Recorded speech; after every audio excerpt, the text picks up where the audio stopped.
Some stories sound too strange to be true. The kind of stories that, if somebody told you in real life, you'd probably think they made them up. Entire cities disappearing. Accidents changing history. Discoveries nobody expected to find.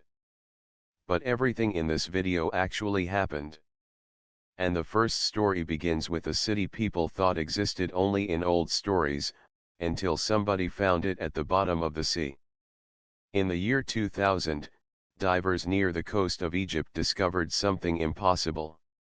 Imagine swimming through dark water expecting to see rocks and sand, and suddenly seeing a giant stone face appear in front of you. Not a statue brought there by accident. Not ruins from a shipwreck. An actual city. Hidden underwater for more than 1,000 years. The place was called Donis by the Egyptians and Heracleion by the Greeks. It was located near the Nile Delta close to modern Alexandria, and more than 2,000 years ago it was one of the most important cities in Egypt. Around the 6th century BC, before Alexandria became famous, almost every ship entering Egypt had to pass through the city. Merchants traded there. Goods moved through its ports. Taxes were collected there. Huge temples were built there. It was rich, crowded, and powerful. Then slowly everything started changing. The city had been built on soft ground close to the water. Over hundreds of years, earthquakes hit the region and the land underneath became unstable. Parts of the city slowly collapsed and sank into the Mediterranean Sea. This didn't happen in one day. People didn't wake up and see the city gone. It disappeared gradually until eventually it was completely underwater. By around the 8th century AD, the city had vanished. Centuries passed. People talked about it less and less until many started believing it wasn't real at all. Just another old story that grew over time. Then more than 1,000 years later, French underwater archaeologist Frank Gaudio and his team explored the area and found something nobody expected. Giant statues. Ancient streets. Stone inscriptions. Gold coins. Temple ruins. More than 60 ancient shipwrecks. Some statues were over 5 meters tall. And suddenly people realized the legends had been telling the truth the entire time. Imagine forgetting an entire city for over 1,000 years and then finding it almost untouched under the sea. Which makes you wonder, how many other places disappeared so completely that we still think they never existed at all. And our second story is about a war that became famous because of oranges. Most wars are remembered for victories, defeats, or famous battles. This one is remembered because somebody picked fruit. In the year 1801, Spain and Portugal found themselves on opposite sides of growing tension in Europe. France wanted Portugal to stop trading and working with Britain. Portugal refused. Spain supported France and eventually prepared for military action. Soldiers moved toward the border expecting a serious conflict. People expected battles, losses, and another long European war. But then history took a strange turn. Spanish forces advanced into Portuguese territory near the town of Elvas. According to the story that later became famous, the Spanish commander stopped during the campaign, noticed orange trees nearby, picked some oranges, and sent them to the Queen of Spain with a message showing how far the army had reached. It was supposed to be a symbol of success. Nobody expected that one small moment would become more memorable than the military campaign itself. The conflict only lasted a few weeks. Compared to other wars of that time, it ended surprisingly quickly. Portugal accepted some of the demands and peace followed. But instead of remembering political negotiations or military strategy, people remembered the oranges. Over time the conflict became known as the War of the Oranges.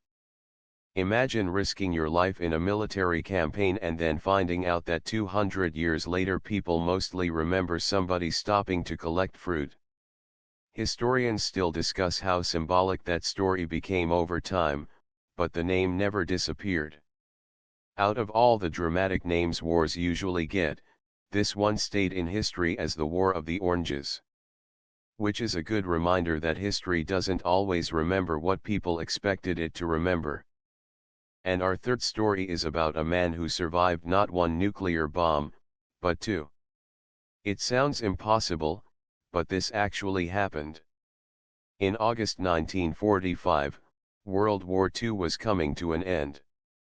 Japan was already under enormous pressure, and nobody knew that history was about to change forever. A Japanese engineer named Tsutomu Yamaguchi was in Hiroshima for a business trip. On the morning of August 6, at exactly 8:15 a.m., he was preparing to leave the city when suddenly the sky exploded with light. In a single moment, the first atomic bomb used in war destroyed most of Hiroshima. The blast threw him to the ground. Buildings disappeared. Fires started everywhere. Thousands of people died within seconds. Yamaguchi survived, but he suffered burns and injuries. Most people would think surviving something like that once is already impossible. But his story was only beginning.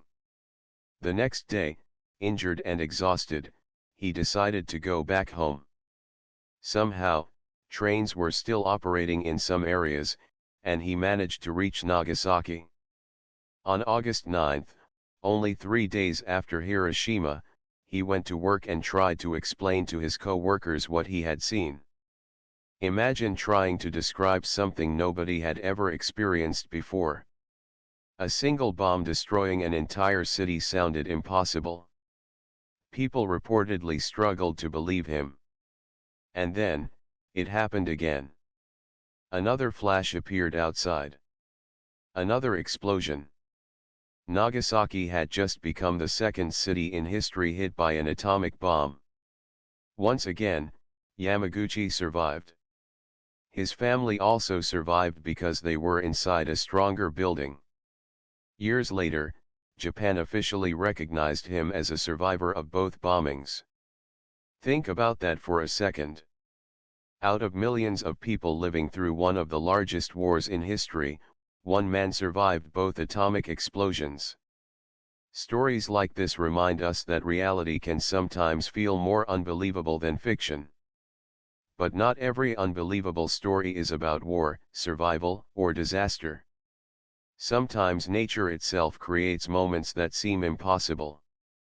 And that brings us to our next story, a story about thousands of tiny creatures that did something no one expected.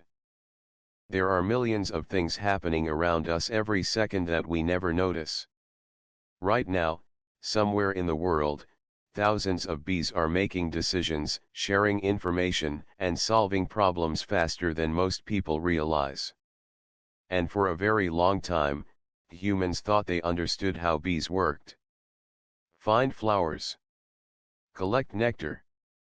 Follow smell. Simple. But one scientist looked closer and realized something strange was happening.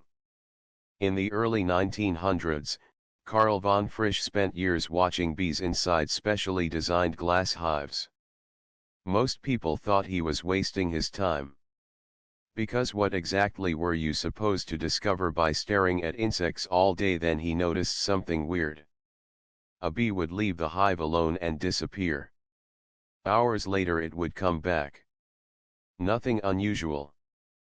But then suddenly other bees would leave the hive and fly directly to the exact same place. Not randomly. Not searching. Straight there. At first people assumed they followed smell. That seemed obvious. But the more he watched, the less that explanation worked. Sometimes the flowers were too far away. Sometimes the wind direction made it impossible. Yet somehow the bees still knew exactly where to go. Then he noticed something incredible. Returning bees weren't moving randomly. They were dancing. Tiny circles. Sharp turns. Strange repeated movements. At first it looked meaningless. But after years of observing and testing, Carl realized this wasn't random behavior. It was information. The angle of the dance showed direction. The speed showed distance. The movements told other bees where food could be found. The bee wasn't celebrating. It was giving instructions.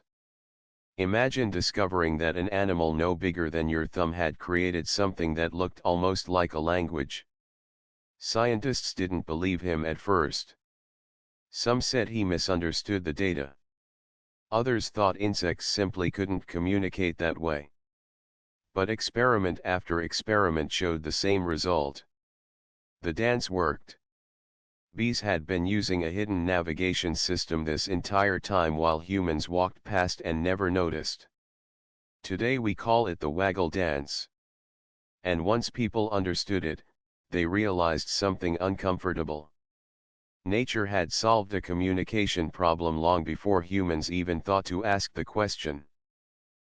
And our final story is about the day an entire lake disappeared. In 2007, in Chile, scientists arrived at a lake they had been studying for years. They expected to see water stretching across the valley. Instead, the lake was gone.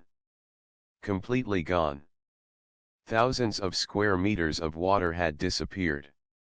Boats that once floated there were left sitting on dry ground. At first people thought it was a mistake.